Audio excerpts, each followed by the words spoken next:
Welcome to our YouTube channel Amit Success Scholar. Amit Success Scholar में आप सभी का स्वागत है। आज हम सभी पढ़ेंगे द्विघात समीकरण। द्विघात समीकरण होता क्या है? एक ऐसा समीकरण जिसमें x की अधिकतम घात 2 हो, या हम कहते हैं जो वेरिएबल होती है उसकी अधिकतम घात 2 होगी, ऐसे समीकरण को द्विघात समीकरण कहते हैं। एग्जाम्पल देखते हैं। एग्जाम्पल हम कुछ इस प्रकार से कह सकते हैं।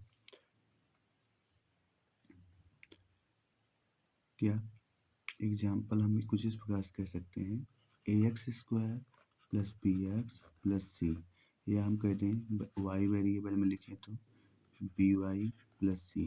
इसमें अधिकतम घात कितनी है? अधिकतम घात दोनों में क्या है? 2 है। तो ऐसे समीकरण को हम क्या कहेंगे? द्विघात समीकरण कहेंगे। आगे चलते हैं। द्विघात समीकरण से संबंधित कुछ प्रश्न करते हैं।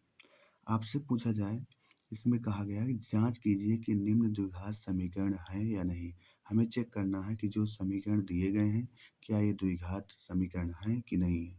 सबसे पहला क्वेश्चन जो दिया गया है, x-2 का whole square plus 1 equal 2x-3। x-2 का होल स्क्वायर मतलब हम इसे लिख सकते हैं a स्क्वायर यानी x² माइनस 2 इंटू ए के स्थान पर क्या है? x इंटू बी के स्थान पे 2 प्लस बी का स्क्वायर यानी 2 का स्क्वायर प्लस 1 इक्वल कितना है? 2x minus 3। आगे चलते हैं। एक्स स्क्वायर और इन दोनों का गुणा होगा कितना है? 2 दूना 4x, 2 का वर्ग 4 प्लस 1 बराबर 2x माइनस 3। आगे बढ़ते हैं। X square minus 4x plus 5 equal 2x minus 3। और आगे x square minus 4x plus 5, इसे इधर लाएंगे तो माइनस 2x प्लस 3, और सॉल्व करेंगे तो एक्स स्क्वायर माइनस 4x और ये हो जाएगा 5×3 8 माइनस 2x। और आगे बढ़ें तो एक्स स्क्वायर यहाँ लिख सकते हैं क्या? इक्वल में 0, इक्वल में 0। आगे बढ़ें तो एक्स स्क्वायर माइनस क्या 4 और 2 जुड़ जाएंगे कितना? माइनस 6x और साथ में प्लस 8 इक्वल 0। तो इस तरह से हम यहाँ देखें तो एक्स स्क्वायर है, एक्स स्क्वायर में अधिकतम घात कितनी है? इसकी अधिकतम घात है कितनी? 2। इसलिए एक ऐसा समीकरण है द्विघात समीकरण है। आगे बढ़ते हैं। हमारा दूसरा क्वेश्चन क्या था? x प्लस क्या दिया गया था? x प्लस 1 प्लस 8, यानी यहाँ x प्लस 1 प्लस 8 इक्वल क्या था? x प्लस 2 और x माइनस 2। सॉल्व करते हैं। सबसे पहले इसका हम क्या करेंगे? गुणा। x का x में गुणा करेंगे तो एक्स स्क्वायर, x में 1 में गुणा करेंगे तो क्या आ जाएगा? x plus 8 equal a plus B, a minus B का फार्मूला लग जाएगा यहाँ। तो क्या होता है? a square minus B square, यानी x का स्क्वायर माइनस 2 का स्क्वायर। सॉल्व करते हैं। X square plus X plus 8, यहाँ एक्स स्क्वायर माइनस 4, ये एक्स स्क्वायर से एक्स स्क्वायर कट जाएगा। X plus 8 equal minus 4। इसे इधर लाएंगे तो क्या बन जाएगा? एक्स प्लस 8 प्लस 4 हो जाएगा इक्वल 0, यानी एक्स प्लस 8 4 12 इक्वल 0। यदि इन समीकरण की बात करें तो इस समीकरण में x की अधिकतम घात कितनी है? यहाँ पर अधिकतम घात 1 है, इसलिए क्या द्विघात समीकरण है? तो नहीं है। यदि x की अधिकतम घात 2 होती तो हम इसे क्या कहते? यह एक द्विघात समीकरण है। आगे बढ़ते हैं। हमारा अगला क्वेश्चन है कि द्विघात समीकरण 6x square minus x minus 2 equal 0 के मूल ज्ञात कीजिए। तो द्विघात समीकरण कोई दिया जाएगा तो उसकी मूल कैसे ज्ञात करेंगे? आइए समझते हैं। हमारा समीकरण है 6x square minus x minus 2 equal 0। सबसे पहले इसका पहले और लास्ट वाली संख्या का गुणा करेंगे तो 6 गुणे 2 कितना आएगा? 12। 12 का इस प्रकार तोड़िए कि यहाँ माइनस साइन है, इसलिए माइनस साइन होने के कारण इस प्रकार तोड़ेंगे। घटाने पर क्या आना चाहिए, x के गुणांक कितना है, 1 है, घटाने पर क्या आना चाहिए, 1। तो हम इसे लिख सकते हैं 4 3, 4 3 12, और इनको घटाएंगे तो कितना आएगा, 1 आएगा। तो यहाँ कुछ इस प्रकार से लिख देंगे 6x² माइनस 4 -3 ब्रैकेट के बाहर x -2 = 0। सॉल्व करते हैं। 6x² - 4x, इस माइनस जब अंदर से गुणा होगा तो क्या आ जाएगा, प्लस 3x - 2 = 0। आगे इन दोनों में कॉमा लेते हैं। कॉमा लेंगे तो यहाँ कॉमा क्या हो सकता है, 2x, तो यहाँ आ जाएगा 3x माइनस कितना, 2 3 2 दूना 4, ये हो जाएगा। यहाँ पर एक कॉमा लेंगे, 3x - 2 = 0। हम देखेंगे तो यहाँ एक ब्रैकेट में 2x + 1 हो जाएगा, और यहाँ अगले में 3x - 2 = 0। अब इनके क्या निकालने हैं, मूल निकालने थे। क्या निकालने थे, मूल। मूल निकालने के लिए यहाँ अलग अलग जीरो कराएंगे। 2x + 1 जो दिया है इसको 0 के बराबर लिखेंगे, तो यहाँ से x बराबर हो जाएगा -1/2। इसी प्रकार से 3x - 2 को 0 के बराबर करेंगे, तो 3x बराबर माइनस है, उधर जाएगा तो +2, यानी x बराबर 2, ये 3 गुणे में है तो इधर जाएगा तो भाग में, 2/3। तो हमारे पास इसके कितने मूल आ गए, 2। कौन कौन से, -1/2, 2/3। तो यही हमारा क्या हो जाएगा, आंसर। आगे बढ़ते हैं। हमारा अगला क्वेश्चन है 3x² - 2√6x + 2 = 0 के मूल ज्ञात करने हैं। सेम टू सेम फिर से वैसे करेंगे, पहले और लास्ट वाली संख्या गुणा, यानी 3 × 2 करेंगे तो आएगा 6। 6 को ऐसा तोड़ना है कि अब की बार जोड़ने पर क्या आना चाहिए, 2√6। तो 6 को हम कुछ इस प्रकार से लिख सकते हैं। क्या लिख सकते हैं 6 को, 6 को हम लिख सकते हैं √6, क्योंकि जोड़ेंगे तो आ जाएगा 2√6, और इन दोनों को गुणा करेंगे तो फिर से ही आ जाएगा √6। तो यहाँ लिखेंगे 3x² - √6 + √6 x + 2 = 0। आगे चलें, 3x² माइनस से अंदर गुणा कराएंगे तो √6 x - √6 x + 2 = 0। यहाँ से कॉमा क्या लिख सकते हैं, √3x कॉमा ले सकते हैं, तो यहाँ बच जाएगा √3x - √2 बन जाएगा। यहाँ क्या हो सकता है, क्योंकि √6 को हम लिख सकते हैं √3 × √2, और दो को हम लिख सकते हैं √2 × √2। इन दोनों में कॉमन कौन सा है, √2। तो यहाँ से हम केवल और केवल कॉमा लेंगे √2, तो यहाँ बन जाएगा √3x - √2 = 0। तो देखिए, तो यहाँ से हो जाएगा हमारा, क्या हो जाएगा, यहाँ से हो जाएगा √3x - √2, और अगला जो बचा है √3x - √2 = 0। यहाँ से देख रहे हैं दोनों ब्रैकेट सेम है, यानी हमारा जो x का मान दोनों आएगा वो सेम आएगा। एक को 0 करेंगे तो √3x - √2 = 0, तो यहाँ से आ जाएगा √3x = कितना, √2। आगे बढ़ें तो x बराबर हो जाएगा √2/√3, या हम लिख दें 2/3। सो हमारा आंसर हो सकता है, इसके दोनों आंसर क्या होंगे, क्या क्या, √2/3, √2/3, यही दो आंसर आएगा। हमने एक को 0 कराया, दूसरे को 0 कराएंगे तो फिर से सेम टू सेम यही आंसर आएगा। इस हिसाब से हमारा दोनों आंसर क्या आ जाएंगे, √2/3, और क्या आ जाएगा, √2/3। आगे बढ़ते हैं। आगे हमें पढ़ना है मूलों की प्रकृति। मूलों की प्रकृति से क्या मतलब है, कि यदि कोई भी समीकरण दिया जाए, कौन सा, द्विघात समीकरण, जैसे कुछ इस टाइप से, तो इसके मूल कैसे होंगे? तो यहाँ पर हम सबसे पहले हम क्या करते हैं, विविक्तर निकालते हैं। तो विविक्तर का फार्मूला क्या होता है, बी स्क्वायर माइनस 4ac, यानी एक्स स्क्वायर का गुणांक फिर एक्स का गुणांक और अचर पद। हम क्या करते हैं, इसमें वैल्यू रखते हैं। रखने पर हमारे पास कुछ रिजल्ट प्राप्त होंगे। कैसा रिजल्ट? यदि d का मान 0 से बड़ा हो जाए तो क्या होता है, इनके जो शून्यक होंगे यानी मूल, इनके जो मूल होंगे वो मूल कैसे होते हैं, वास्तविक। क्या होते हैं, मूल वास्तविक होंगे तथा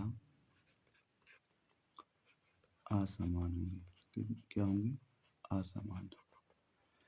दूसरा पॉइंट, यदि मान लीजिए d का मान 0 से बड़ा ना होकर 0 के बराबर ही हो जाए तो तब क्या होगी, मूल इनके क्या होंगे, सेम टू सेम वास्तविक तथा, यहाँ असमान था तो यहाँ क्या हो जाता है, समान हो जाता है। आगे चलते हैं। तीसरा पॉइंट, यदि d का मान 0 से छोटा हो जाए, क्योंकि पहली स्थिति 0 से बड़ी, d 0 के बराबर, तीसरा d का मान 0 से छोटा हो जाए तो इसके मूल कैसे होंगे, इसके मूल हो जाते हैं काल्पनिक। ठीक, तो हम कुछ इस प्रकार से लिखेंगे। कोई भी हमें समीकरण कुछ इस टाइप से दिया जाएगा, इस टाइप से, तो हम उसमें ए बी सी की वैल्यू कंसीडर कर लेंगे। उसके बाद विविक्तर वाले फार्मूले में रख देंगे। रखने के बाद चेक करेंगे कि डी का मान 0 से बड़ा आ रहा है कि छोटा आ रहा है कि डी के बराबर आ रहा है। यदि डी का मान 0 से बड़ा आता है तो मूल कैसे होते हैं, वास्तविक तथा असमान। डी का मान 0 के बराबर तो मूल वास्तविक तथा समान, और डी का मान 0 से छोटा आता है तो काल्पनिक। यहाँ ये लिखा गया है, दो भिन्न वास्तविक मूल होते हैं यदि बी स्क्वायर माइनस 4ac का मान 0 से बड़ा और B square minus 4ac equal 0 होते हैं जब मूल क्या होते हैं, बराबर। और तीसरा, कोई वास्तविक मूल नहीं होते हैं जब बी स्क्वायर माइनस 4ac का मान 0 से छोटा हो। नेक्स्ट आगे बढ़ते हैं। हमारे पास कुछ इक्वेशन दिए गए हैं, इन इक्वेशन को हमें क्या करना है, हमें ये चेक करना है कि इनके मूल की प्रकृति कैसी है। मूलों की प्रकृति, मूलों की प्रकृति निकालते हैं। पहला समीकरण हमारे पास दिया गया है 2x square minus 3x plus 5 equal 0, जबकि हमें निकालना है विविक्तर। सबसे पहला काम हमारा विविक्तर। विविक्तर का formula B square minus 4ac। तो इस समीकरण से a का मान क्या होगा, तो जो एक्स स्क्वायर का गुणांक होता है वही a का मान होता है। a का मान 2, x का गुणांक जो होता है वो क्या होता है, b का मान, और अचर पद जो होता है उसे c का मान कहते हैं। चलो रखते हैं फार्मूले पर। b के स्थान पे क्या रखना है, -3, तो -3 का हो जाएगा स्क्वायर माइनस 4, a की वैल्यू 2 है, c की वैल्यू 5। सॉल्व करते हैं, 3 का वर्ग करेंगे -3 का तो 9 आएगा। यहाँ 5 दूनी 10, 10 चौका 40। यदि 40 में से 9 घटाएंगे तो -31 आएगा। यानी कहने का मतलब है कि डी का मान जो आएगा वो 0 से छोटा आएगा, और जब 0 से छोटा होता है तब मूल कैसे होते हैं, तो इनके मूल क्या हो जाएंगे, इनके मूल का मान जो होगा, मूल काल्पनिक होंगे। क्या होंगे, काल्पनिक होंगे। ठीक, आगे बढ़ते हैं। दूसरा हमारे पास ये है 3x स्क्वायर माइनस 4√3x। क्या है, दूसरा हमारा क्वेश्चन है 3x square minus 4√3x plus 4 equal 0। Check करते हैं, हाँ यही है। आगे चलते हैं, इसके मूल चेक करते हैं क्या होंगे, वास्तविक होंगे कि काल्पनिक। तो इसमें भी सबसे पहले a की वैल्यू क्या होगी, एक्स स्क्वायर गुणांक यानी 3।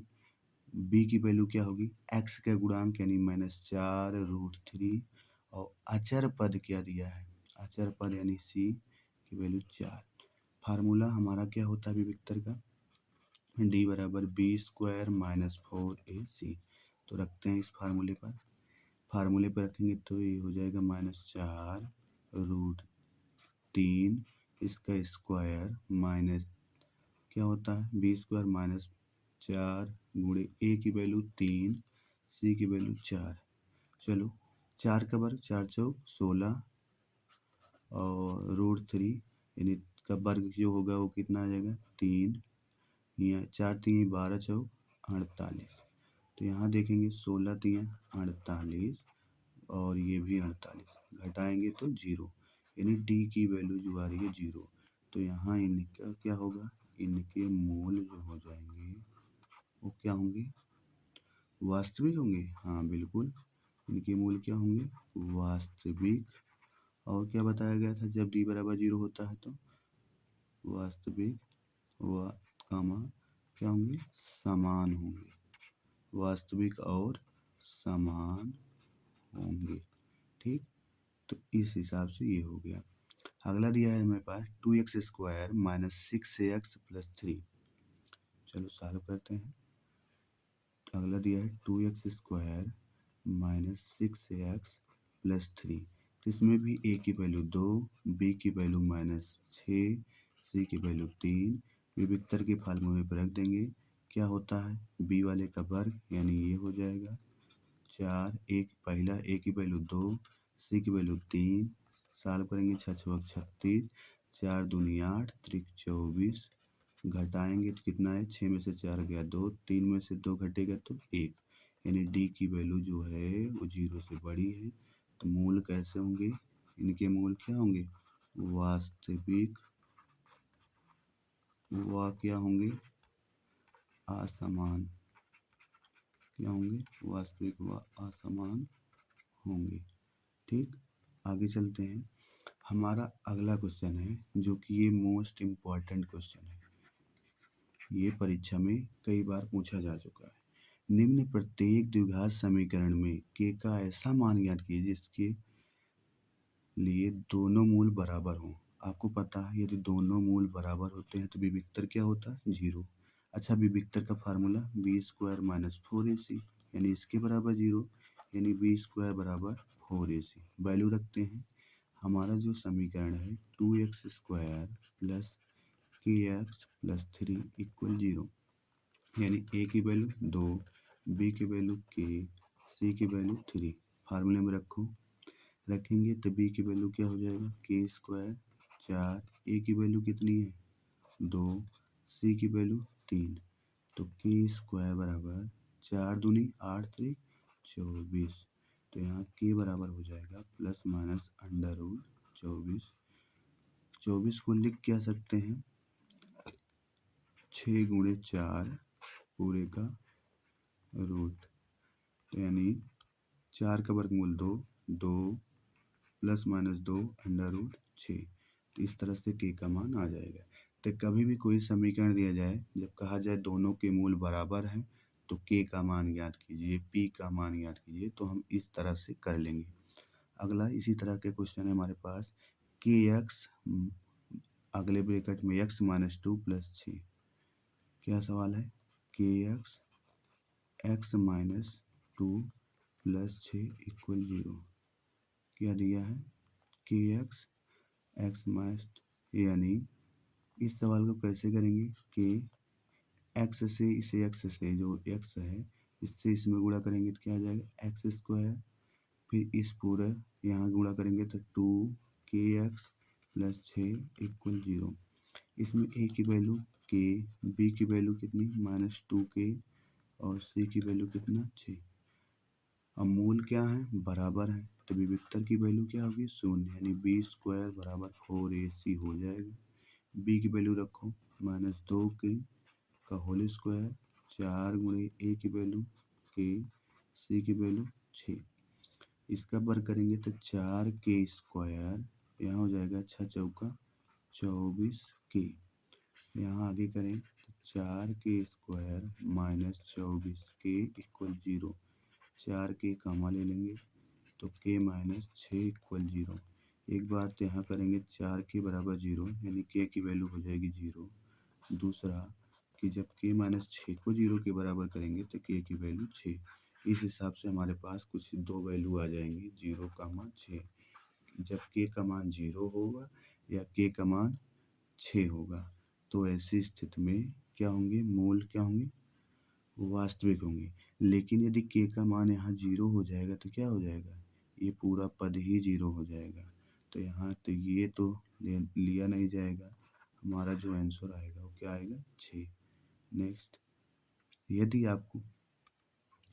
आपको ये वीडियो पसंद आया हो तो लाइक कीजिए, चैनल को सब्सक्राइब कीजिए तथा शेयर कीजिए। Thanks for watching this video.